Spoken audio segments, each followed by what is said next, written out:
Hello everybody and welcome to Wild Animal Sports Day, the prequel, as I learned yesterday, to Wild Animal Racing, which we ran last year. This is a very special game. We're going to do this in a slightly different way than we did last year. We're going to go through the cutscenes, the unlockable cutscenes first of all, because they're kind of rubbish, and everything else is much, much funnier. So, I'll start the timer now. And I'll waffle a little bit over these, I think. But, for those...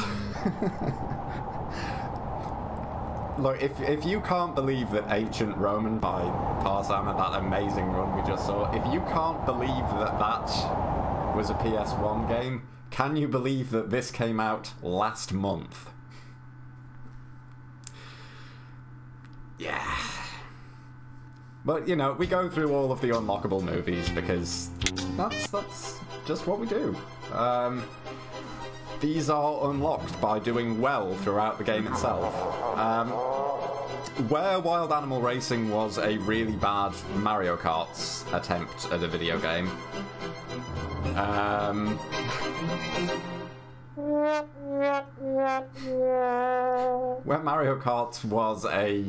where Wild Animal Racing was a bad attempt at a Mario Kart style game, this is more like California Games. It's 8 mini-games, all of which are very different.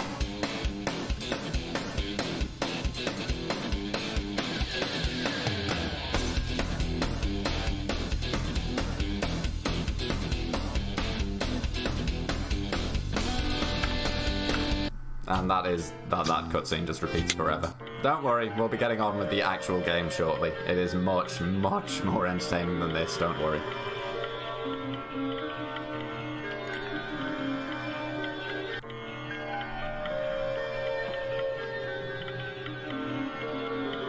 This game makes so much more sense if you're on not very much sleep.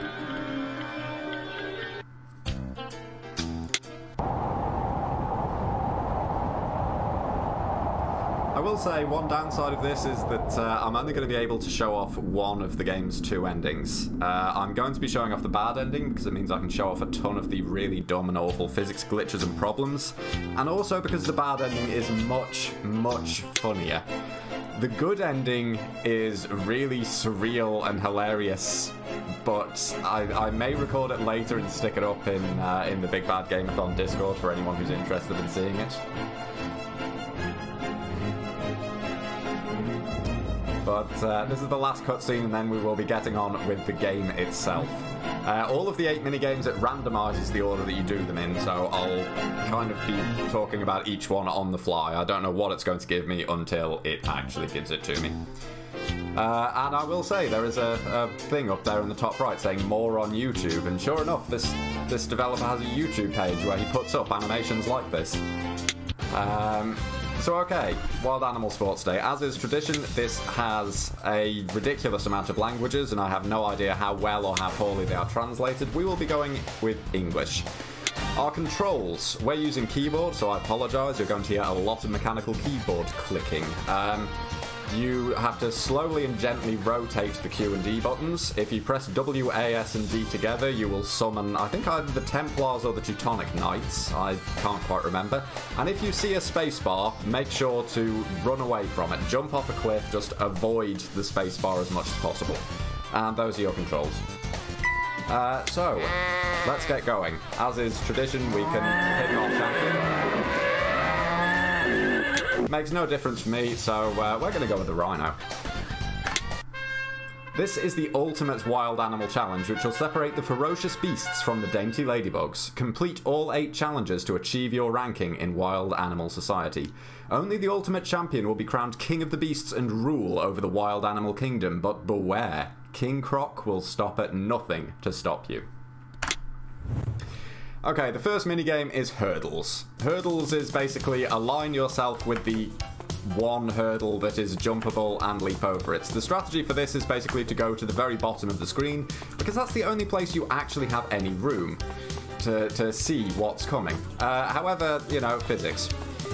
So let's just drag all of the hurdles with us as best as we can. You will lose points for hitting basically anything So let's take King Croc with us and smash all of the hurdles. Porcupines, yeah, we'll lose points for that. Brilliant. We're doing really, really well here. This is amazing. I really like the kind of sassy march that our rhino friend has going on here as well. I will say, in all seriousness, this minigame is actually kind of difficult because you do have a slight bit of inertia when you are moving up and down, which makes aligning yourself with the correct one really finicky to do. So okay, that's the first minigame. We got 20%. King Croc, or King K. Rool, laughs at us. Darts is up next. Darts is easy, especially if you've played a Yakuza game or anything like that. So, yeah, we don't want to hit the ladybird or ladybug in the middle. That gives us no points. So we aim for the triple 20 and there we go. But that dastardly King Croc is going to ram a lever directly into his crotch. And the dartboard is so disgusted at this, it's going to start spinning around, which makes things slightly more difficult.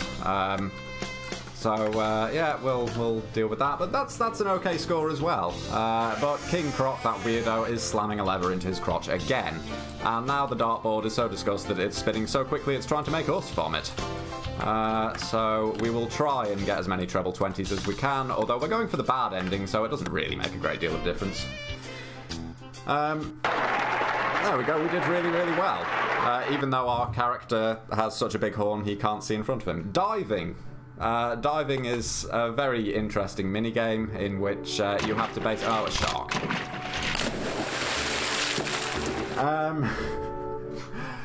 In diving, you basically... The only thing it seems to count is how vertical you are when you hit the ground. You need to hit the water as perpendicular to the bottom as you can. But there's no way a shark is going to reach us up here, so... Oh, a shark.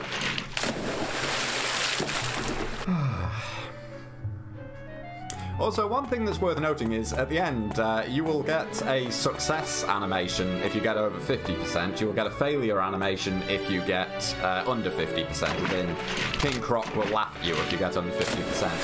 Which might make you think that, you know, all you need to do to defeat King Croc and become king is hit 50% on each level, which is inaccurate. Here we go, gymnastics. Gymnastics is kind of like Pac-Man, I guess. You just run from space to space. And this pinging noise you hear, also props to Tchaikovsky, I know bro will love this. This pinging noise you hear will eventually get, if we play this well enough, so high-pitched that only dogs will be able to hear it. You can also jump in this. You only have a very limited amount of time to get to each of the little dots, and if King Croc touches you, you are held in place and instantly lose. The jumping basically just makes the ribbons go all over the place with the weirdest physics the world has ever seen, but it does make you move a lot faster. You can't jump over King K. Rool, unfortunately, but hey, that's just how it goes.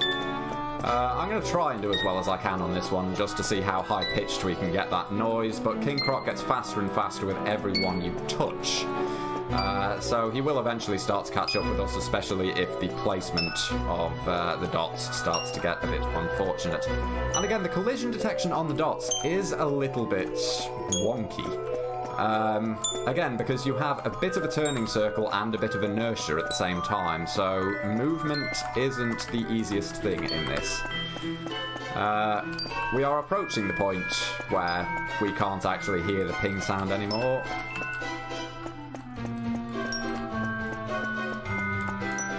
Can we do it?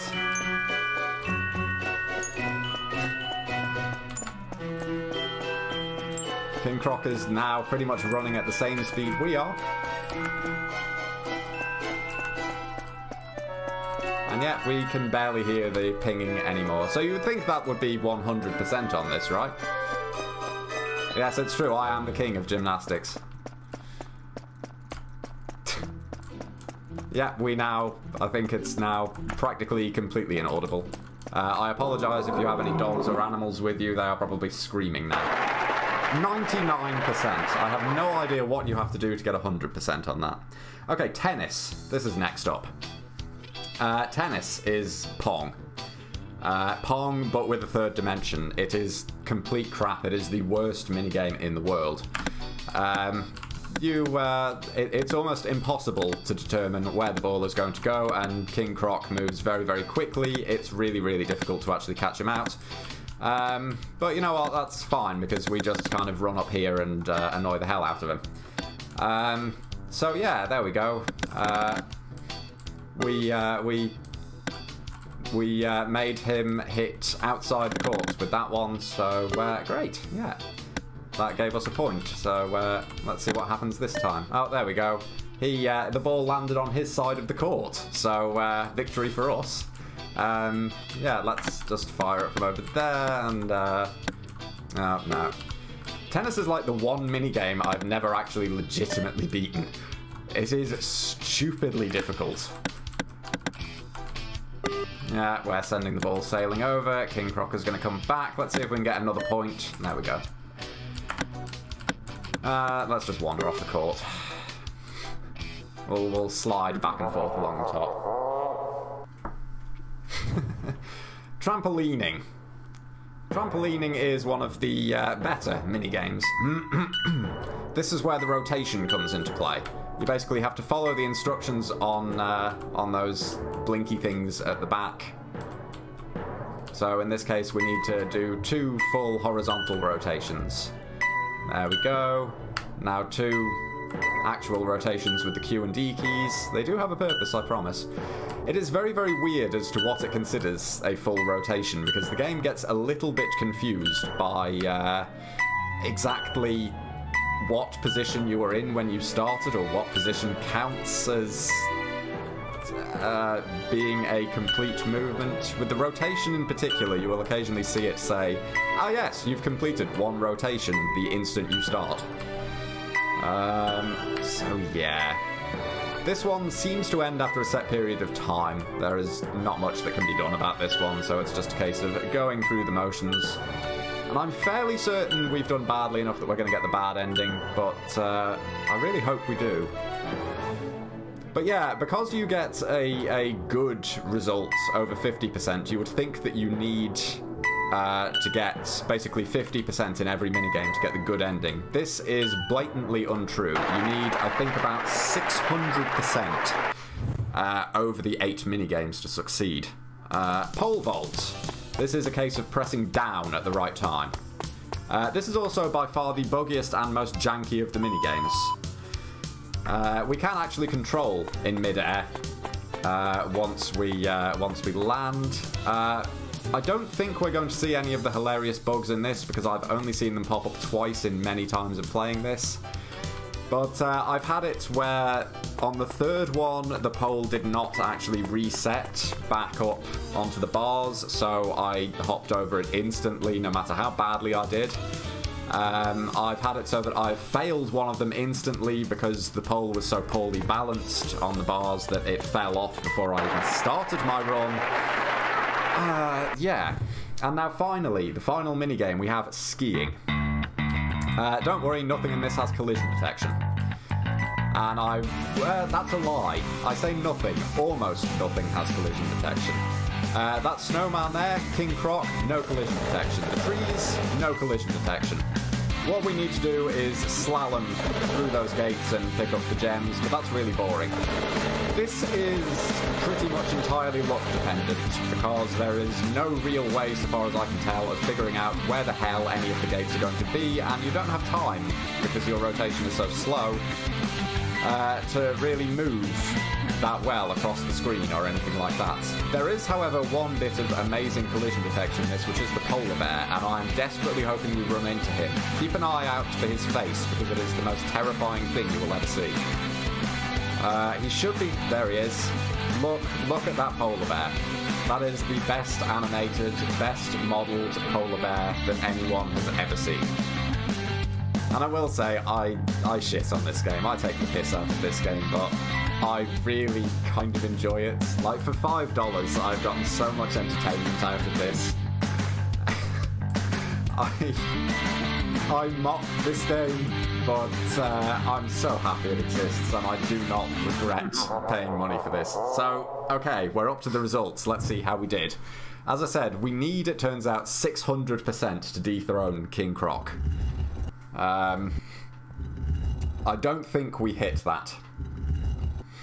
Polar Bear is not as scary as the Yeti, but it's still quite a thing. Oh, not good enough. And now I will leave you with the bad ending because it's amazing. I'll shut my mouth right now.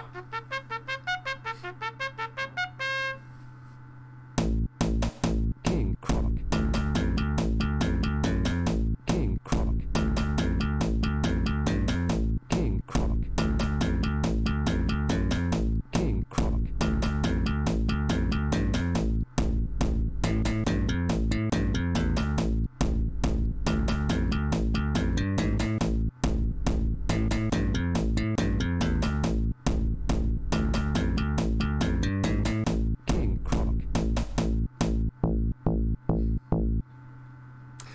And there we go. That was Wild Animal Sports Day. I will say, I just want to note again, I learned yesterday that this is actually a prequel to Wild Animal Racing, so now I'm wondering what the canonical ending for this is. Because King Croc does not actually appear in Wild Animal Racing. It's a little bit confusing. But I hope you all enjoyed that. I certainly did. This is quite a game. It's about $5. It came out last month, and I've had a blast experimenting with it, messing around with it, and trying to figure out what the hell you're meant to do on half of the minigames, because there are no instructions for any of them. As noted, I'm going to have a go at recording the good ending later, and I might stick that up in the Big Bad Game-a-thon Discord for anyone who wants to see it. But I will end this stream here. So, thank you very much, everybody, for watching this, and look forward. I think the next run is Ms. Uko with Red Hood, which should be a blast.